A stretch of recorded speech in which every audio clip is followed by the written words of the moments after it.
Hello, welcome to रेंकिस्तान। हमारे unit 4 का last topic है टॉपिक नंबर 5, जहां हमने पहले हमने टॉपिक 3, टॉपिक 4 इनमें हमने फूड पैकेजिंग और नोवेल फूड टेक्नोलॉजीज़ को पढ़ा था। इसके बाद अब हम यहाँ पढ़ेंगे स्टोरेज के बारे में। यहाँ आपको टॉपिक में लिखा, आपके सिलेबस के टॉपिक में लिखा हुआ है टॉपिक 5 में फूड स्टोरेज, स्टोरेज के स्ट्रक्चर क्या क्या होते हैं, प्रैक्टिसेस, एनवायरनमेंट के साथ इनके इंटरेक्शन और विद स्टोर प्रोडक्ट। ठीक है, इसको हमें समझना है। छोटा सा टॉपिक है, बहुत छोटा सा। चलिए, तो सबसे पहले हम इंट्रोडक्शन समझते हैं। मेरे भाई, छोटी सी बात अब मुझे बताओ, तुमने कोई आम खरीदे, बिना देखे इनको टोकरी में रख दिया, अगले दिन आप क्या देखते हो? आधे से ज़्यादा आम इसके ख़राब हो जाते हैं या सड़ जाते हैं। अब बताओ, गलती आम की है या हमारी है?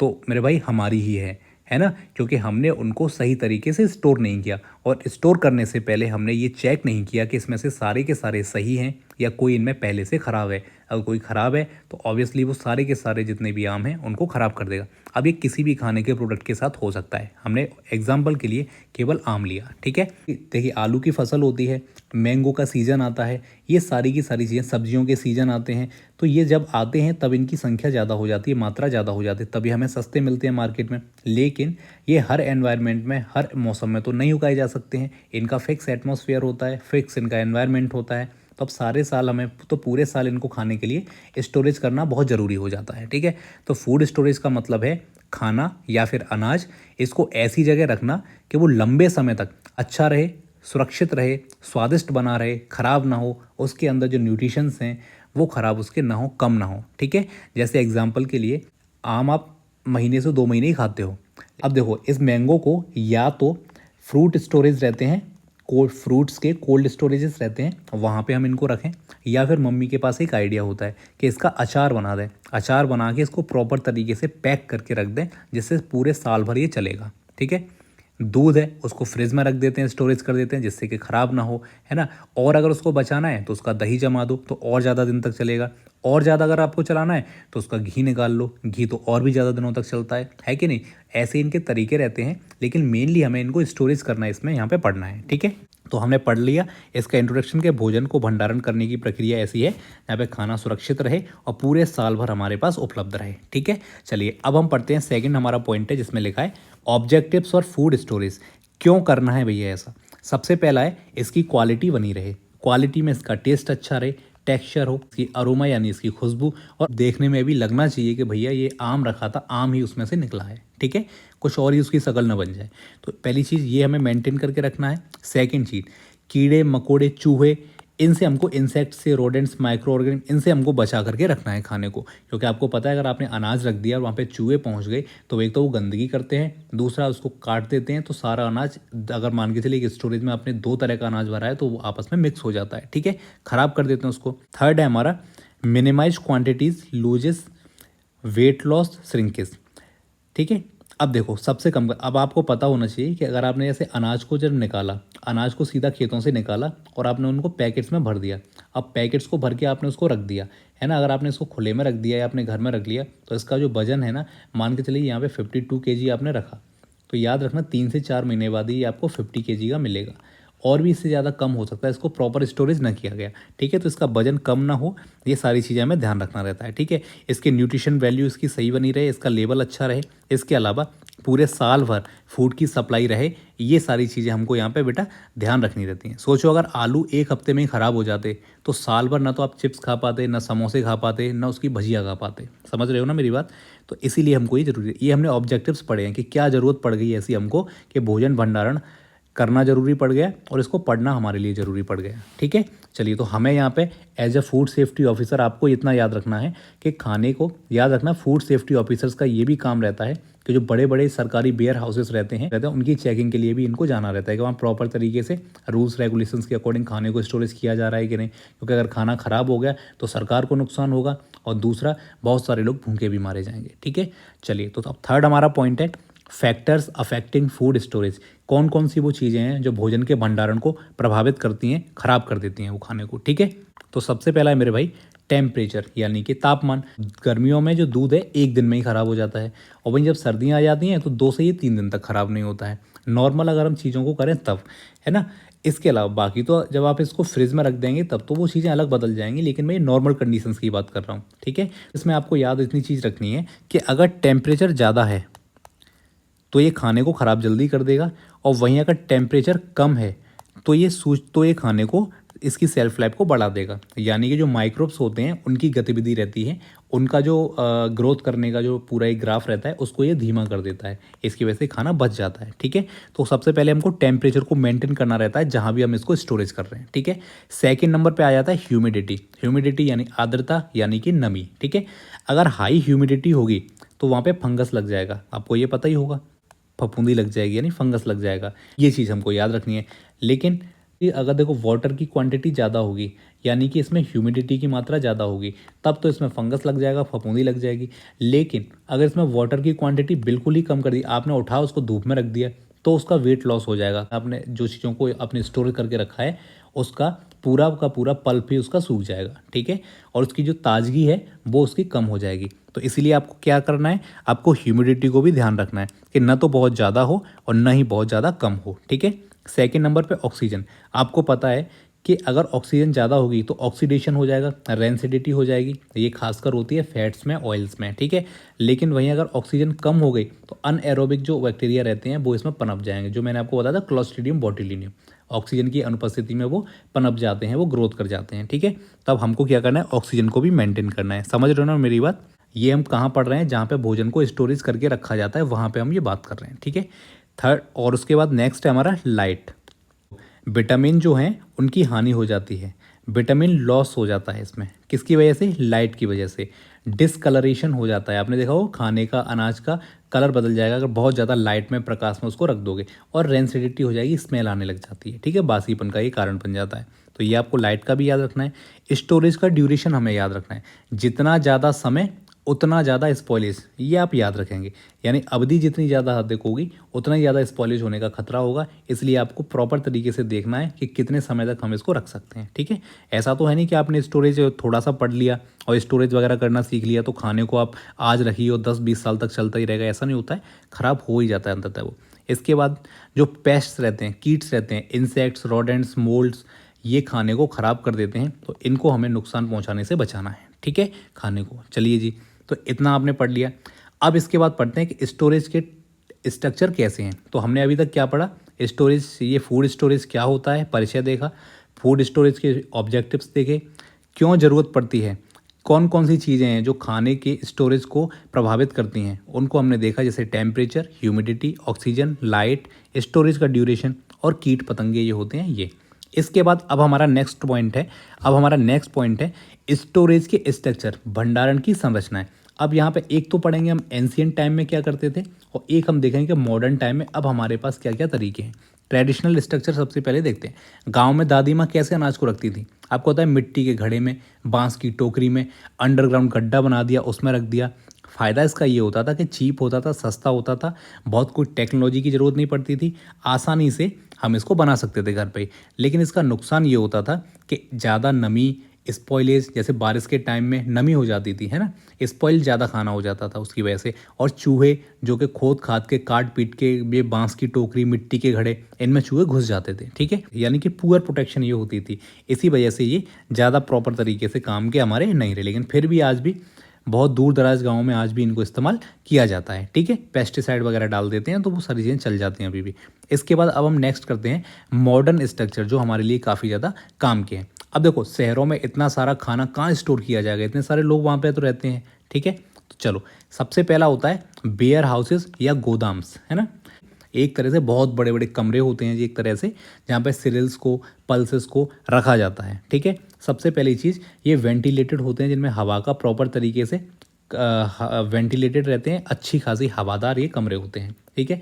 इनका फ्लोर उठा हुआ रहता है और कंक्रीट से बना रहता है, जिससे चूहे वगैरह इसको काट नहीं पाते, और थोड़ा ऊंचाई पे रहता है तो पानी का फ्लो और मॉइस्चर यहाँ पे आसानी से नहीं पहुँच पाता है, और इनकी कैपेसिटी बहुत लार्ज होती है। ये वेयर हाउस गोदाम्स रहते हैं, इनको याद रखना। आगे चल के कुछ चीज़ें और भी हैं जहाँ पे इनके बारे में और कुछ डिटेलिंग हमको पढ़नी पड़ेगी, ठीक है। इसलिए यहाँ पे केवल इतना इतना पढ़ लो कि मॉडर्न स्ट्रक्चर हम कौन कौन से यूज करते हैं।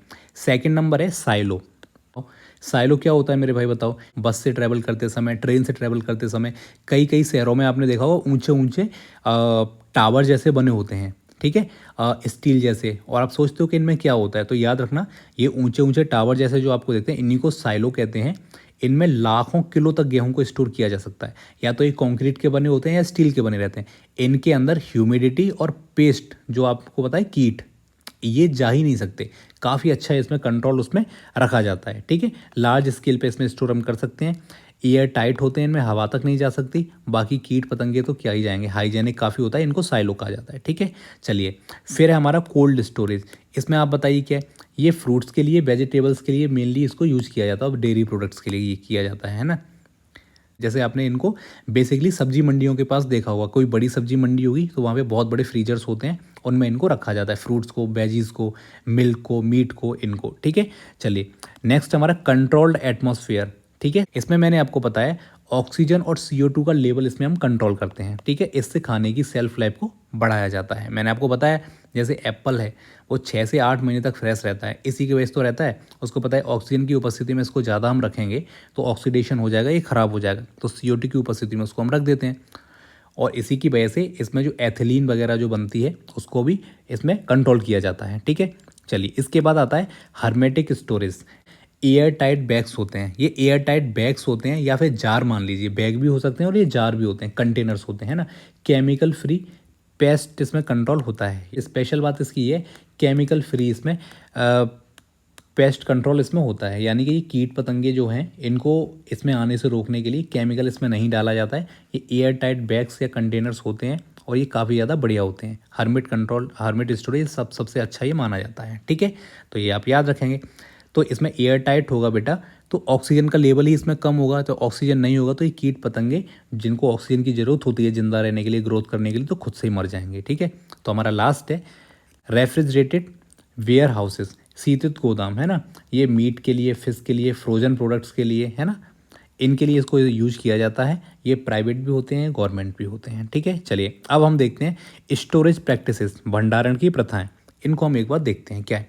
अब देखो केवल जगह बनाना काफ़ी नहीं होता है, आदतें भी हमारी सही होनी चाहिए। जैसे कि आपने जगह तो बना ली, अब सीधा लिया आपने खाना, उसमें जाकर के ठूस दिया तो वो ख़राब ही हो जाएगा। जैसे मैंने आपको बताया कि आपने मैंगो लिए और सारे के सारे मैंगो रख दिए और सुबह या 2 दिन बाद आपने देखा सारे के सारे ख़राब हो गए, तो आप बोलोगे कि यार हमने तो इसको वेयर हाउस में रखा था, हमने तो अभी अभी पढ़ा था, भंडारण सर ने बताया था कि कैसे करना होता है, लेकिन आपने ये नहीं देखा, आपकी आदतें सही नहीं थी, आपने ये नहीं देखा कि इसमें पहले से ही ख़राब था। तो फूड को पहले साफ़ करो, उसको सुखाओ, साफ़ करो अच्छे से पोंछ के, फिर जाकर के उसको स्टोर करो। समझ में आ रहा है कि नहीं? ये सारी की सारी चीज़ें आपको याद। तो क्लीनिंग करो। फिर फीफो, ये फीफो याद रखना, इसका आपको फुल फॉर्म पूछा, जैसा एक पेपर में इससे पूछा गया था। First in first out. First in first out का मतलब है, जैसे एग्जांपल के लिए आपने एक जो मैंगो की टोकरी है इसको आपने 12 सितंबर को रखा, एक मैंगो की टोकरी को आपने 13 सितंबर को रखा, एक को आपने 15 को रखा, और आपको 18 को याद आया कि यार मैंगो खा लेते हैं चलो, तो आप ये 15 वाली को मत खाओ, 12 व 13 वाली को भी नहीं, 12 वाली को सबसे पहले निकालो। यानी कि फर्स्ट इन फर्स्ट आउट ये सिद्धांत पे काम करते हैं, ठीक है। ऐसे स्टोरेज भी रहते हैं बहुत बड़े बड़े, अनाज के, वेजिटेबल्स के, फ्रूट्स के, वहाँ पे भी यही देखा जाता है कि फर्स्ट इन फर्स्ट आउट। इसका एग्जाम्पल ये किसी में पूछा गया था, ये बोला गया था कि फूड टेक्नोलॉजी में, फूड पैकेजिंग में, फूड स्टोरेज में FIFO ये किसको इंडिकेट करता है, तो उसका फुल फॉर्म पूछ लिया था, तो याद रखना है इसको। इसके बाद नेक्स्ट है रेगुलर इंस्पेक्शन करना, मॉनिटरिंग करना। ऐसा नहीं है कि आपने रख दिया और रख के बस हो गए फ्री, आपको जाके प्रॉपर देखते रहना रहता है कि कहीं कोई टेक्निकल ग्लिच तो नहीं आ गया, टेक्निकल कोई फॉल्ट तो नहीं आ गया, प्रॉपर ऑक्सीजन या प्रॉपर CO2 जो भी गैस आप उसमें डाल रहे हो वो आ रही है, जा रही है कि नहीं, उसका रेफ्रिजरेशन का जो लेवल है फ्रीजिंग का वो केवल वहीं पे चल रहा है या नहीं चल रहा है, ठीक है। पेस्ट और रोडेंट रहते हैं, इनके कंट्रोल को मेजर करना, मॉइस्चर प्रूफ बनाना इसको, है ना, ये सारी की सारी चीज़ें। इसके बाद टेम्परेचर और ह्यूमिडिटी को कंट्रोल करना, इनको बार बार चेक करते रहना। ये सारी की सारी चीज़ें हमने क्या पढ़ी हैं, स्टोरेज प्रैक्टिसेस क्या क्या होती हैं, ठीक है। यानी कि स्टोरेज हमने समझ लिए, फिर स्टोरेज में हमें किन किन चीज़ों का ध्यान रखना है वो भी हमने कर लिया। इसके बाद अब आते हैं नेक्स्ट हमारा storage environment and it's interaction, भंडारण, वातावरण और उसका प्रभाव क्या है जी। टेम्परेचर है नंबर 1 पे हमारा।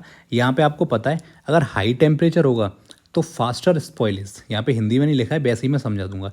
टेम्परेचर अगर ज़्यादा होगा तो स्पॉइल खाना यानी कि ख़राब खाना जल्दी जल्दी होगा। वहीं अगर टेम्परेचर लो अगर आप कर देंगे तो जो माइक्रोबियल ग्रोथ है, माइक्रोवेल ग्रोथ है ये डाउन हो जाएगी, तो खाने का जो स्पॉइलेज है वो भी डाउन हो जाएगा। सिंपल सी बात है। ह्यूमिडिटी का याद रखना है, अगर ह्यूमिडिटी हाई होगी तो जो मोल्ड्स हैं उनकी भी ग्रोथ हाई होगी, यानी कि खाने को जल्दी जल्दी ख़राब होगा। इसके अलावा अगर ह्यूमिडिटी अगर लो होगी, खाने में जो मॉइस्चर होना चाहिए वो कम पड़ जाएगा और खाने में से स्मेल आने लग जाएगी, खाना सूख जाएगा। ठीक है, तो मॉइस्चर को ह्यूमिडिटी को हमें खास ध्यान रखना रहता है, ज़्यादा भी नहीं होना चाहिए वरना मोल्ड्स आ जाएंगे इसमें, ह्यूमिडिटी की वजह से ख़राब हो जाएगा खाना, स्पॉइल्ड हो जाएगा, और कम होगी तब भी खाना ये सूख जाएगा, ख़राब हो जाएगा।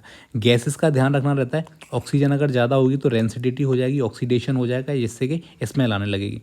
वहीं CO2 N2 अगर डाल देंगे तो ये लॉन्गर सेल्फ लाइफ इससे हो जाएगी, इससे ऑक्सीडेशन रुक जाता है। ठीक है, लाइट का आपको याद रखना है, प्रॉपर लाइट वहाँ पे नहीं जानी चाहिए वरना विटामिन का लॉस हो सकता है, डिसकलरेशन, कलर बदल जाएगा और ऑक्सीडेशन भी हो जाएगा। ठीक है जी, चलिए 7 नंबर पे यहाँ पे कमोडिटी स्पेसिफिक स्टोरेज बहुत बहुत बहुत इंपॉर्टेंट है। इसको आप 2-3 बार 4 बार जितनी बार इस टेबल को पढ़ सकें उसको आप कर लीजिएगा। ठीक है, चलिए जैसे एग्जाम्पल के लिए आपको सिरिल का, अब यहाँ से देखिए मैंने आपको बताया था ये टॉपिक बहुत आसान है, इजी टॉपिक है, लेकिन यहाँ से जो सवाल आने की पॉसिबिलिटी है वो यहीं से है। यहाँ आपसे पूछेगा कि गोडाउन्स में या स्टोरेज हाउसेस में जो सिरिल हैं उनका टेम्परेचर कितना होना चाहिए। आप बोलेंगे सर 25 डिग्री से कम होना चाहिए। ठीक है, इतना आप याद रखेंगे। ह्यूमिडिटी 65% से कम होनी चाहिए। कहाँ की बात करें, सिलोज की गोदाम्स में इनको रखा जाता है। ठीक है, इनको सिलोन्स में गोदाम्स में इनको रखा जाता है। पल्सेस का आप याद रखेंगे। ठीक है, ऐसे ही पोटैटो, ओनियन, इन सब के यहाँ पे लिखे हुए हैं बेटा, इन सब को देख लेना। इसमें 4 चीज़ें आपको देखने को मिलेंगी। यहाँ पे आपको उत्पाद देखने को मिलेगा, यहाँ पे टेम्परेचर कितना है, और यहाँ पे ह्यूमिडिटी, और यहाँ पे स्टोरेज मेथड कहाँ पे उसको रखा जाता है। जैसे वेंटिलेटेड स्ट्रक्चर यहाँ पे हो गया, ये कोल्ड स्टोरेज हो गया, ये फ्रोजन स्टोरेज हो गया, ये रेफ्रिजरेशन में हो गया, डेयरी के उत्पाद, मांस मीट वाले फ्रोजन स्टोरेज में हो गए। तो ये बेटा आपको रखना है याद, तो इसको आप एक बार देख लीजिएगा। ठीक है, चलिए उसके बाद अब आते हैं problems in food storage.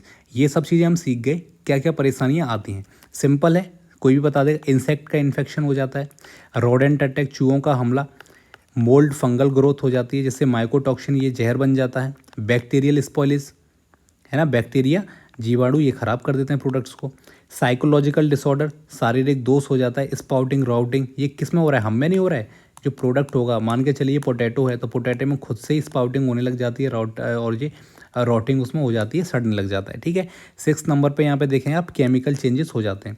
Rancidity, discolouration, या तो लाइट की वजह से होगा या ऑक्सीजन की वजह से होगा, ये बासीपन और उसका रंग उड़ जाता है, खराब दिखने लग जाता है। ठीक है जी, चलिए नेक्स्ट है हमारा प्रिवेंटिव मेजर्स, कैसे रोक सकते हैं। Drawing grains below safe moisture content, सबसे पहले स्टोरेज करने से पहले जो ग्रेन है उसको ड्राई करिए, उसके बाद जा करके उसका जब मॉइस्चर कम हो जाए, नमी का स्तर कम हो जाए, उसके बाद जा करके उसको रखिए। प्रॉपर वेंटिलेशन वाली जगहों पे उसको रखिए स्टोरेज में। ठीक है, इसके अलावा use of hermetic bags, hermetic bags का इस्तेमाल करना है इसमें, है ना, HDPE जिनको भी हम बोलते हैं, इन बैग्स का यूज करना है, इसको उन्नत पैकेजिंग माना जाता है। ठीक है, रेगुलर फ्यूमिगेशन देखना है, फ्यूमिगेशन करना है। फ्यूमिगेशन का मतलब होता है कीटों के विरुद्ध नियमित धूमन, यानी आपको धुआं वगैरह ऐसी चीज़ें करते रहना है जिसकी वजह से कीट पतंगे उसमें ना जाएं। Cold storage for perishable foods, यानी कि जो ऐसे खाने जो ख़राब होने के उनमें रहते हैं, जो बहुत जल्दी ख़राब हो जाते हैं, उनको कोल्ड स्टोरेज में ही रखना है। पहली चीज़ हाइजीन एंड सैनिटेशन का इसमें यूज़ करना है, ध्यान रखना है खास। ठीक है, चलिए तो बेसिक सी बात है, बाकी यहाँ पे कंपैरिजन में डाल दिया है, जैसे ट्रेडिशनल, गोदाम, सिलोज, है ना, कोल्ड स्टोरेज, है ना, साइलो, कोल्ड स्टोरेज, CA, है ना, इनमें एडवांटेज लिख रखा है एक तरफ इनके डिसएडवांटेज लिख रखे हैं। ठीक है, इनको आप देख लेना। बाकी यहाँ पे आपका निष्कर्ष लिखा हुआ है बेटा, तो आप समझ गए होगे मेरे भाई, फूड स्टोरेज सिर्फ खाना रखने की बात नहीं है, ये फूड सिक्योरिटी से हमारी से जुड़ा हुआ है। स्टोरेज अगर अच्छा होगा तो किसान को भी फ़ायदा होगा, सिविलियंस को भी, हमें भी फ़ायदा होगा, और तुम्हारे जैसे जब अधिकारी बन जाओगे तो उनके लिए भी फ़ायदा होगा। सारी की सारी चीज़ें आपको समझ में आ गई होंगी। यहाँ पे कंक्लूजन में लिखा हुआ है, समझ लेना, पढ़ लेना, पेपर की तो कोई बात इसमें ज़रूरी वाली है नहीं। ठीक है, चलिए तो ये हो गया बेटा हमारा टॉपिक नंबर 5। तो अब हम यहाँ पे देख रहे हैं कि टॉपिक 1, 2, 3 जिसके हमने 2 पार्ट लाए थे, 4 और 5, ये 5 टॉपिक ख़त्म हो गए और इसके साथ ही ये हमारा यूनिट 5 ख़त्म हो गया। अब मैं आपसे ये जानना चाहता हूँ कि आप मुझे ये बताइए कि हम पहले इसके साथ MCQs प्रैक्टिस अब हम करें यूनिट 5 के, यूनिट 4 के, या फिर हम यूनिट 5 शुरू कर दें और यूनिट 5 करने के बाद फिर 4 और 5 के एक साथ MCQs लगाएं। ठीक है, चलिए मैं इसको ग्रुप में भी पूछूंगा आप लोगों से ज़रूर जवाब दीजिएगा। जैसे आप लोग चाहेंगे वैसे ही हम इसके बाद आगे बढ़ेंगे। ठीक है जी। चलिए, तो यूनिट 4 प्रॉपर तरीके से कंप्लीट हो गया है। इसके सारे नोट्स आपको मैं शाम तक प्रोवाइड करा दूंगा, आपको मिल जाएंगे। ठीक है, चलिए जी, थैंक्स फॉर वॉचिंग।